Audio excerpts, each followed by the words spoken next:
दोस्तों नमस्कार। आज की कहानी है चाहत। उम्र 60 पार, शादी को तैयार। तो कहानी शुरू करने से पहले जो भी चैनल पर पहली बार आए हैं, चैनल को सब्सक्राइब करें और ऑल का आइकन जरूर प्रेस करें ताकि हमारे आने वाली सभी कहानियां आप तक सबसे पहले पहुंचे। तो शुरू करते हैं आज की कहानी। प्रिया, तुम्हारे लिए एक खुशखबरी है। राहुल ने अपनी पत्नी को फ़ोन करके एक चौंका देने वाली बात कही। सुनो, तुम्हारी आशा दीदी विवाह कर रही है। क्या यह मजाक तुम्हें कैसे सूझा? आशा दीदी ने सुन लिया तो तुम्हारी जान ले लेंगी वो। नहीं, मैं सच कह रहा हूँ। तुम्हें मेरी बात पर यकीन नहीं है ना? तो तुम खुद ही आशा दीदी से बात कर लो। जब तक वह तुम्हें खुद नहीं बताएगी तुम्हें विश्वास नहीं होगा। तुम्हें सूचित करना मेरा काम था तो मैंने कर दिया। राहुल ने फ़ोन रख दिया। प्रिया सोच में डूब गई। आशा दीदी उनकी सबसे बड़ी बहन है जिन्होंने पिता की ऐसे मृत्यु के बाद सारा घर कुछ ऐसे संभाला कि उनमें हर किसी ने पिता की ऐसे मृत्यु को सहजता से स्वीकार कर लिया था। आशा नर्सिंग की पढ़ाई पूरी करके नौकरी कर रही थी कि पिताजी नहीं रहे। हम 4 भाई बहन महेश, मनीषा, रवि और रिया अभी छोटे थे। प्रिया दीदी ने सारा घर संभाल लिया। हम चारों भाई बहनों की शादी करते करते उनकी उम्र कब 40 पार कर गई उन्हें स्वयं भी पता नहीं चला। सबसे छोटी मैं प्रिया। मेरी शादी के बाद माँ ने बहुत प्रयत्न किया कि उनकी सबसे बड़ी बेटी आशा का भी घर बस जाए, वह भी विवाह बंधन में बंधकर अपने घर बार को संभाले। माँ के आखिरी क्षणों में भी उनके मन में केवल आशा दीदी के विवाह की ही चिंता थी। मुझे आज भी याद है कि आशा दीदी के लिए हम सब ने कितने प्रस्ताव जुटाए थे, परंतु आशा दीदी टस से मस नहीं हुई थी। माँ उनका घर बसाने की चाहत आंखों में संजोए ही स्वर्ग सिधार गई, पर आशा दीदी शादी के लिए तैयार नहीं हुई। फिर आज इतने वर्षों के बाद दीदी को यह क्या सूझा? मित्र और संबंधी कितना मखौल उड़ाएंगे। प्रिया को याद है कि जब रिटायरमेंट के बाद आशा दीदी को अपने पास रखने की बात आई थी तो सबका रिएक्शन कुछ ऐसा था। प्रिया के पति राहुल ने साफ कह दिया था कि 2-4 दिन की आवभगत की बात अलग है, सदा के लिए कौन झंझट मोल लेगा। मनीषा ने कहा कि वह संयुक्त परिवार में रहती है, वह तो आशा दीदी को अपने साथ नहीं रख पाएगी। पड़ोसी, रिश्तेदार और परिवार सब बातें बनाएंगे। प्रिया अपनी दीदी से कुछ सहानुभूति रखती थी। वह अच्छे से जानती थी कि रिटायरमेंट के बाद महेश व रवि अपनी बहन को अपने साथ नहीं रखेंगे। वास्तव में महेश, मनीषा, रवि और स्वयं प्रिया भी बड़ी बहन को रिटायरमेंट के बाद अपने साथ नहीं रख सकती। उनकी अपनी कुछ पारिवारिक समस्याएं हैं। तो फिर आज क्यों? अचानक दीदी के विवाह के समाचार को सुनकर प्रिया कुछ असहज सी हो गई थी। वह अच्छे से जानती थी कि दीदी ने चाहे अपनी सारी जिंदगी चारों भाई बहनों के नाम कर दी, परंतु रिटायरमेंट के बाद उन्हीं चारों भाई बहनों से कोई भी उन्हें अपने घर में नहीं रख सकता। प्रिया सोफे पर बैठी इन्हीं विचारों में खोई हुई थी कि अचानक से फ़ोन की घंटी बजी। फ़ोन पर मनीषा थी। कुछ देर बाद महेश का भी फ़ोन आया तथा रवि का भी। वह तीनों भी इस समाचार से बुरी तरह से त्रस्त थे। उनकी प्यारी आशा दीदी इस आयु में विवाह के बारे में सोचेंगी, ऐसा सोचना भी हास्यास्पद था।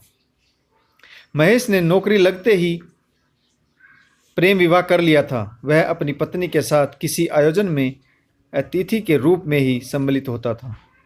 अक्सर वह बातों बातों में अपने स्वभाव को भी बयान करता। वह आशा दीदी से अंदर ही अंदर चिढ़ता भी था। वह यह कहते हुए जरा भी नहीं झिझकता था कि माँ और पिताजी ने आशा दीदी को सदा अपनी बेटी ही नहीं बल्कि बेटा समझा है। पिताजी ने अपनी अच्छी खासी मोटी बचत आशा दीदी की नर्सिंग की पढ़ाई में लगाई थी। फिर उनकी नौकरी लग गई। अब ऐसे में आशा दीदी ने पिताजी के जाने के बाद हम चारों का भार अपने कंधों पर उठाया भी लिया, तो इसमें आश्चर्य क्या है। रवि की आर्थिक स्थिति थोड़ी कमजोर थी। वह प्राय आशा दीदी से पैसों की सहायता ले लिया करता था और आशा दीदी भी बिना संकोच किए अपने छोटे भाई की सहायता करती थी। वास्तव में मैं माँ और बाबूजी के जाने के बाद आशा दीदी ने माता पिता का हर फर्ज निभाया। उन्होंने हम चारों भाई बहनों को कभी किसी चीज़ की कमी नहीं होने दी और ना ही किसी त्यौहार पर निराश होने दिया। वह हमेशा हमारे लिए खड़ी रहती थी, फिर चाहे समस्या कोई भी आए। प्रिया सबसे छोटी है। वह भी विवाह के बाद पूरी तरह से अपनी गृहस्थी में डूब गई थी। एक ही शहर में रहते हुए भी उसे किसी के पास फ़ोन करने का होश भी नहीं था। रवि व प्रिया छोटे होने के कारण एक दूसरे से भावात्मक रूप से सबसे अधिक निकट थे तथा आशा दीदी से भी उनका अधिक जुड़ाव था।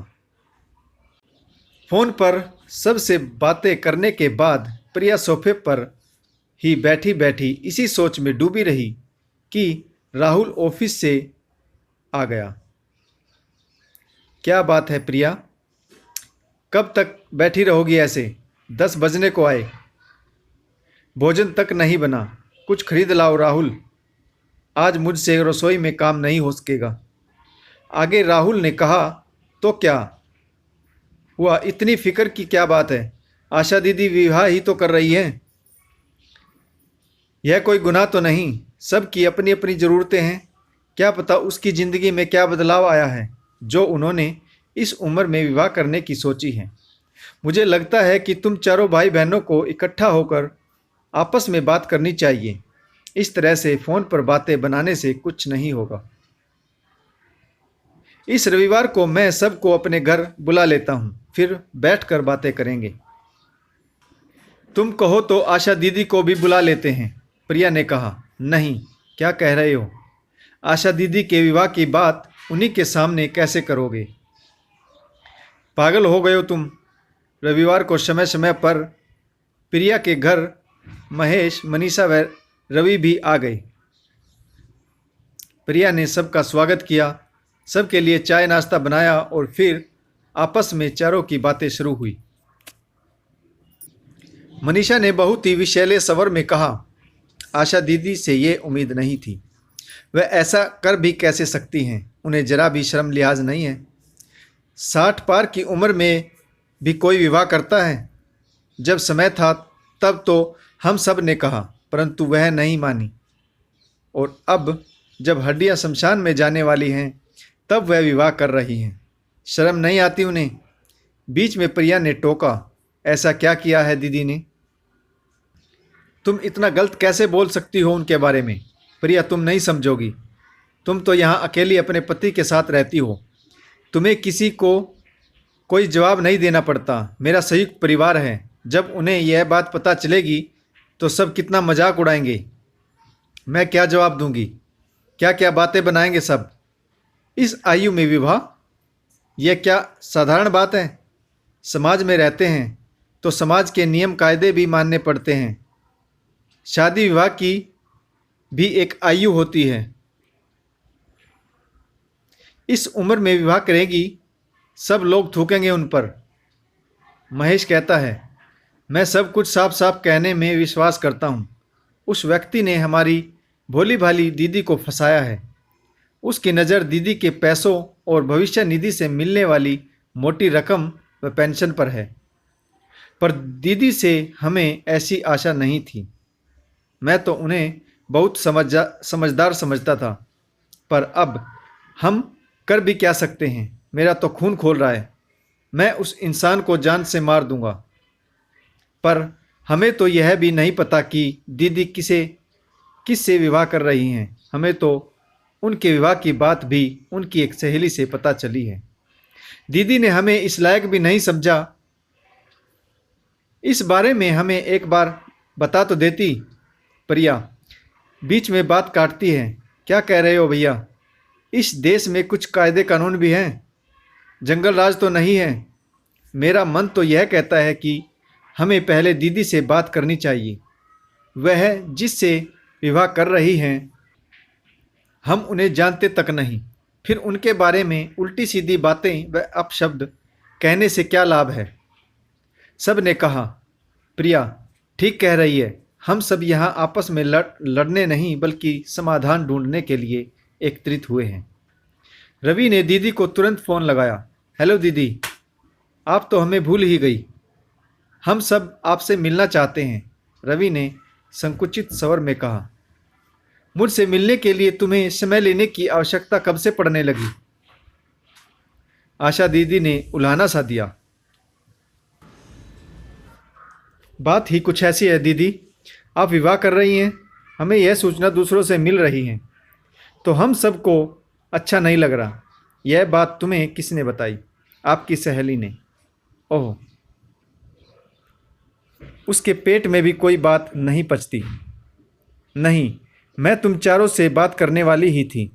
ठीक है, कल सुबह तुम सब 10 बजे सहपरिवार आ जाओ। तुम स्वयं भी उदय बाबू से और उनकी बेटी भूमि से मिल लेना।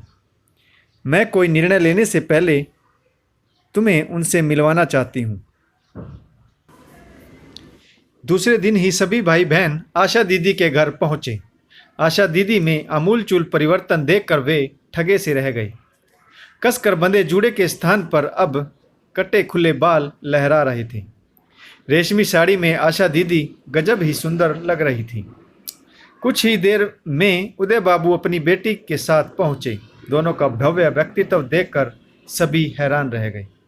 उदय बाबू व आशा दीदी की नज़रें कुछ क्षणों के लिए ही मिली थी। उनकी दृष्टि में जो भाव था उसे शब्दों में व्यक्त करना संभव ही नहीं था।